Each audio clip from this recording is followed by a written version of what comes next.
The Victorian Curriculum. This complex policy document can be interpreted in many different and complex ways. In this short video, I'm going to show you how, by looking at it through a health promotion discourse, we can use this policy document to guide our teaching to help develop positive mental health for all of our students. You can then look through the rest of this teaching resource website to understand specific classroom and whole school strategies that align within the curriculum. For the purpose of this video, we are going to focus on the Victorian curriculum, but it is important to add that most of the content can also be found on the Australian curriculum. Firstly, let's take a look at the learning areas and capabilities. As you can see here, the learning areas consist of classes that we are accustomed to seeing in our schools.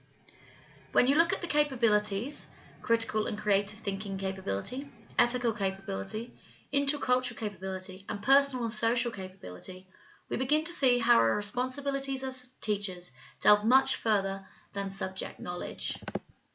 When we have a look at the critical and creative thinking a little bit closer, we can see how it directly influences best practice for positive mental health. I'd like to draw your attention to where it says here that thinking is productive, purposeful, and intentional is the centre of effective learning and creation of new knowledge, with the progressive development of knowledge about thinking and the practices of using thinking strategies fostering students' motivation for and management of their own learning. It is important to note that if we want to foster good mental health, we need to have an understanding of motivation and how students learn. Also, it states that critical and creative thinking are strongly linked. Students require explicit support to develop the breadth and depth of their thinking and to create intellectual risks. This attention to thinking helps students to build self-awareness and their capacities for reflection. Developing critical and creative thinking capability is an essential element of developing successful, confident, and innovative members of the community.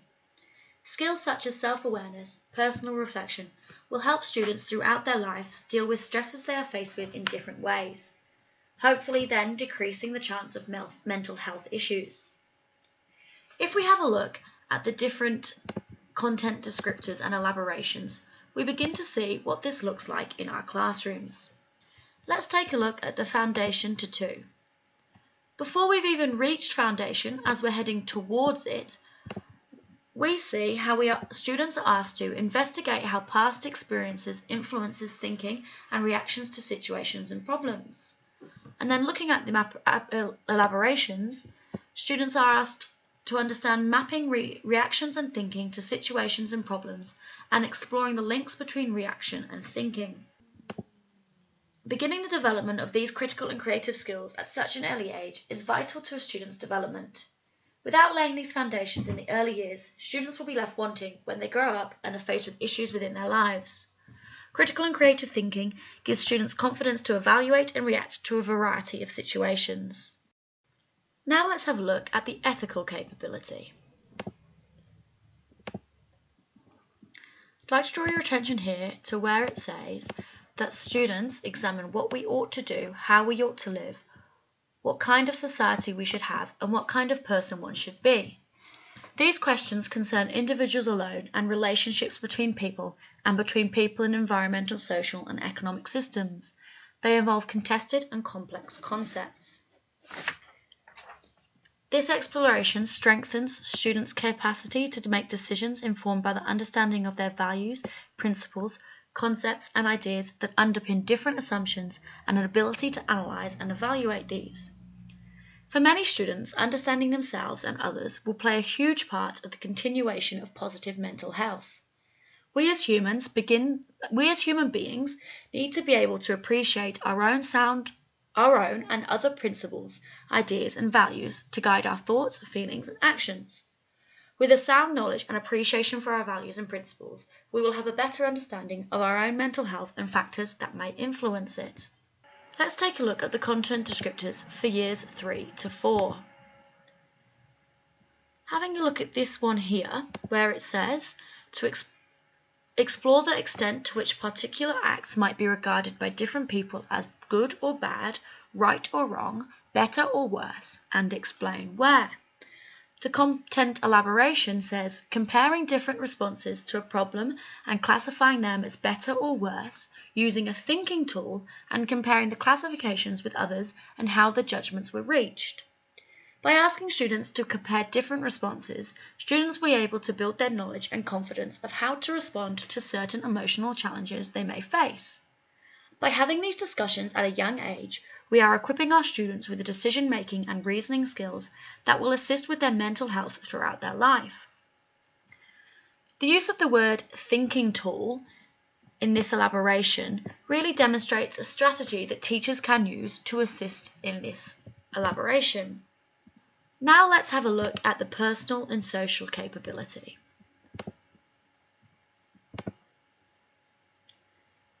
The personal and social capability encompasses students' personal, emotional, and social relations, dispositions, intelligence, and sensibilities. Although it is named personal and social capability, the words personal, emotional, and social and relational are used interchangeably throughout the literature and within educational organizations. It is clear how these dimensions of learning lead to an improved mental health for our students. Being able to understand one's emotions and one's social relationships between other peoples plays a huge role in positive mental health. Therefore, it is important that we as teachers give our students multiple opportunities to engage with this specific capability. Let's look specifically at the health and physical education section of the curriculum. Traditionally, people see PE as playing sports, improving fitness, and playing games. However, when you look at the curriculum, it is much more than that. While it is the responsibility of all teachers to teach for health and well-being, its learning is seen throughout the health and physical education curriculum. This is demonstrated through the very first line of the curriculum. That says that health and physical education focuses on students enhancing their own and others' health, safety, well-being, and physical activity participation in varied and changing contexts. First, I'd like to draw your attention to the 5 propositions. The first proposition is a focus on educative purpose. When you consider the change in people's perspectives of HPE over the recent years, this proposition becomes vital. Educative reform has looked at us to view HPE in a different way and really engage our students in the learning process. This appreciation of the learning process can be achieved through outlining lesson objectives and drawing a focus on problem solving and critical and creative thinking. That in turn will help our students deal with issues that arise in their lives and help achieve positive health. The strength-based approach is the next proposition. This proposition will be mentioned a lot throughout this website, as this is an effective way to increase learning and engagement and students' sense of self-worth and ultimately their positive mental health. Firstly, I want to draw your attention to this statement by Graham, Phelps, Madison, and Fitzgerald. They say that given that many students who experience socio-emotional difficulties will not access services that may assist in addressing these issues, the implications for teachers begin to intensify.